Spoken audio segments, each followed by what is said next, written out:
Hello, it's Zoe, and welcome back to the Mischief Movement podcast, your weekly inspo for people looking for more hell yeah in their life.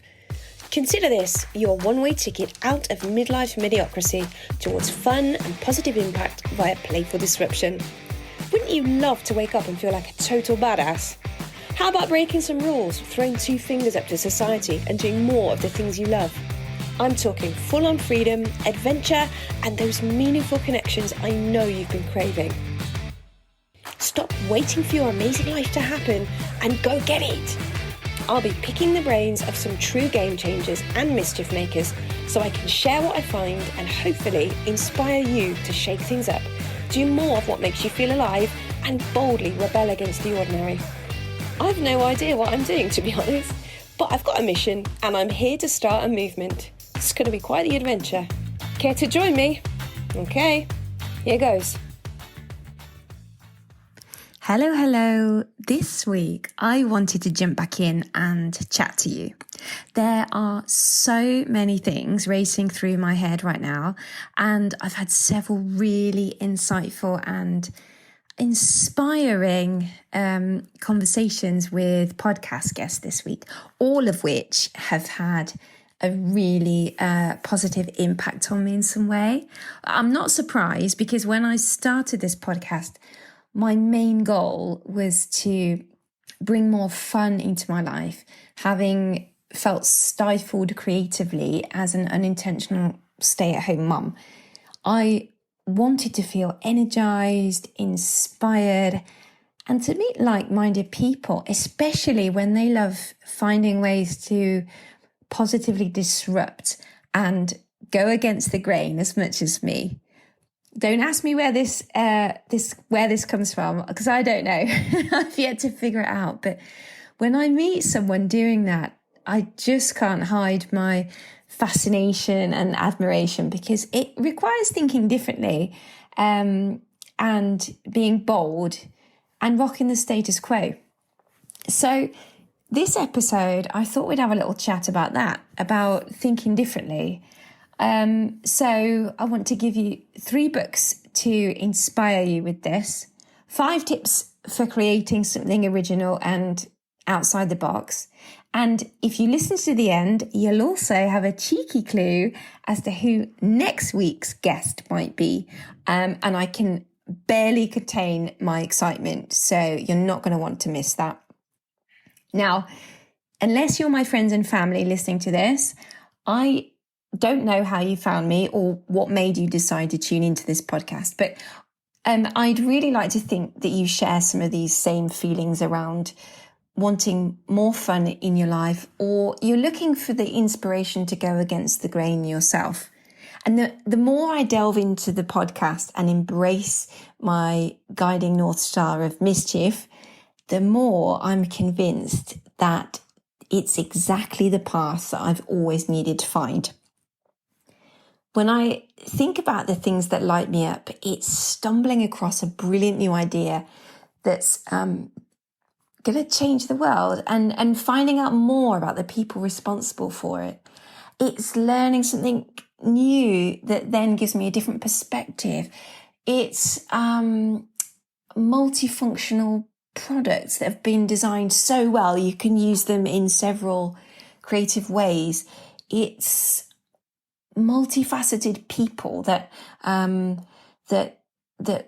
pivot and play and with their whole armory of skills rather than slotting neatly into a predefined box. It's those who are taking a stand for something and creating a stir without necessarily calling themselves anarchists. These are the things that I refer to when I talk about mischief. And the more episodes I record, the more I'm feeling this pull towards helping people think differently and championing positive disruption. I think disruption is a word that sometimes gets a bad rep, a bit like rebelling, but the actual definition of the word disrupt is to cause radical change by means of innovation, which I love because it means someone stopped to question the way things have been going and is willing to rethink the solution to their own benefit, which will then often benefit everyone else. If you like the sound of a little bit of rebellion in the most positive, impactful sense, of course, then let me recommend to you a brilliant book called Do Disrupt, Change the Status Quo or Become It, which is published by the amazing team behind the Do Lectures. And it's written by a creative genius called Mark Shaler. I really need to get him on the podcast because he would be amazing. But anyway, that's an aside. Anyway, it's basically a mini workbook about having ideas that will change the world and then delivering them. And I think one of the reasons I love it so much, and I just keep going back to it and rereading it, is because it just makes me want to think bigger and believe that I can really make a difference. There are loads of brilliant quotes that I've copied out of this book, but on the subject of going big, this one's my absolute fave, right? Elvis didn't want to be a singer. He wanted to change music. If you're going to have a dream, have a bloody big one. We all have a little Elvis in us. Time to let him out. How good is that? Don't you just want to type that out and stick it on your wall? What I've learned recently in my quest to sort of lean into the things that make me feel more alive is that sometimes all it needs is the curiosity to start the ball rolling. And as a society, we're not really encouraged to be curious adults. I think children are pretty inquisitive on their own, but as adults, we often need help. We need reminding that the way something's always been done before doesn't necessarily mean it's the right way to keep doing things. And we need pushing to ask more questions because we're often too scared to speak up or rock the boat. Most of us are really comfortable just towing the line and doing what's expected of us and ticking the boxes, until one day we wake up and realise we're living a life that's nothing like the one we'd imagined for ourselves. I've even heard of people having this total meltdown moment when they've realised they've lived the same year twice, day in, day out, working in the same coffee shop, not stopping to work on any goals, just living. Which, it's fine. If you don't want to dream big, fine. Not everybody wants to make those kind of changes. And believe me, I totally get it because comfort is so nice. There's no shame in wanting things to stay the same. But personally, I'm looking for a bit more growth. So this idea of living a rinse and repeat life twice over, I don't acknowledge that really as living. I just kind of call it as existing. If you want to build a life on your terms, which if you're here, I really hope you do, then you've got to start getting curious about yourself and your circumstances. I think knowing yourself is the first step towards creating any sort of change. And then feeling comfortable in your own skin too, so you can back yourself when you make these bold moves. And above all, I think it's time to ditch the idea that you've got to label yourself as this or that, or put yourself in a category, choose a socially acceptable name tag.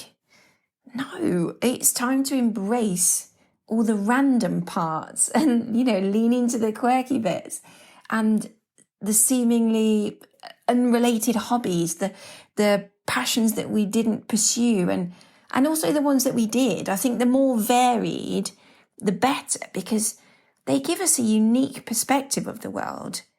I've probably already told you this, but for the longest time, I felt like a total misfit because I called myself a jack of all trades when everyone around me looked like specialists, and I kind of felt a bit ashamed about it, If you want to hear more about that, you can head to episode 12, where you can hear me talk about working as a footwear designer, but simultaneously training with the British Army Reserves, driving trucks and shooting rifles and doing battlefield first aid and stuff. But I finally get it. And I hope that the message is starting to land with you as well. To quote another hero of mine, James Victore, the things that make you weird as a kid make you great today. And Mark Shaler adds to that. Find that weirdness and amplify it, because bland is dead.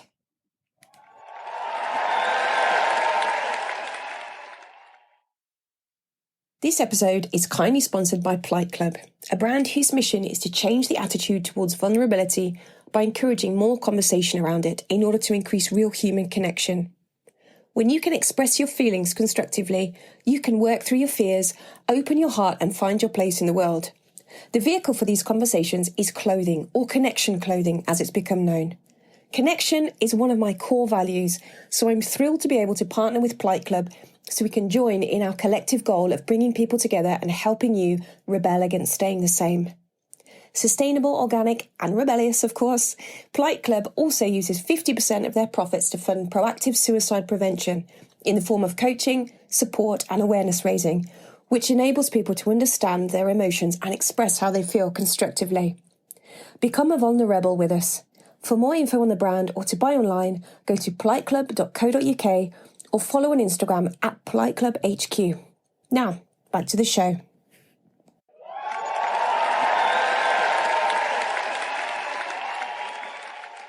And thinking differently to me feels like the key to unlocking so many doors. It's the thing that allows me to continue being creative, even though I'm sort of taking a bit of a break as a designer. But I love nothing more than to read about brands who disrupt the status quo on a regular basis. Can you think of any? There's one, a really well-known one. It's red and white, but it's not Coca-Cola. It's way more cheeky and creative. Tick-tock, tick-tock, tick-tock. It's Virgin. Started by Richard Branson from a humble record store and now spanning so many industries, bringing playfulness and personality to all these different sectors. Now, if you're a fan, I can totally recommend their book, which charts the past 50 years, and it's called Virgin by Design. So I thought for this episode, I would share with you 5 little takeaways that you can bear in mind if, like me, you fancy being a little bit disruptive. So here we go. Number 1, they're proud to be a bunch of outsiders who don't play by the rules. Now, this is something that I'm embracing more and more recently. And whenever I do something that feels a little bit out there or uncomfortable for me, I remind myself that it's not even about breaking the rules. There's no bloody rule book. So stop trying to keep other people happy because they're used to doing it one way, and don't feel as though you've got to stick to a method because one dude on Instagram says it's the only way to be successful. Not playing by the rules will be way more fun anyway. Number 2, you can leverage your smallness because creativity and ingenuity will win over vast marketing resources any day. And I think so often we buy into this idea that to be seen or heard, we've got to get to grips with Facebook ads and SEO and all the other marketing jargon, which I know play a huge role in increasing visibility.